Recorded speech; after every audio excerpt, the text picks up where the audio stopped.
First of all, the idea of race, I mean, you lived it with Zimmerman in a big way. There's so many people who believe that that's why Zimmerman wound up beating that case.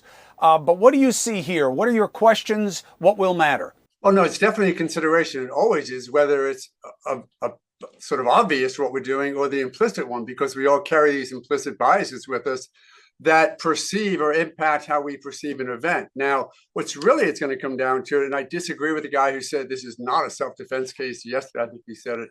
This is definitely a self-defense case because it always is one until you look at the facts of the case and compare the two. You have to compare who was the initial aggressor. Was it an aggressive act for him to go up and say, get away from the tent? Did he do more than that? My understanding was maybe he touched him and put hands on him. Granted, that makes the decedent in this case maybe the initial aggressor. But you really still then have to look at whether or not Karmelo Anthony responded with appropriate force. He used a deadly weapon, and whether or not he was in imminent fear of great bodily injury. That's the standard in Texas and most every state to determine whether or not his actions, the way he perceived him, the way Karmelo Anthony perceived him when he took out that knife and stabbed him.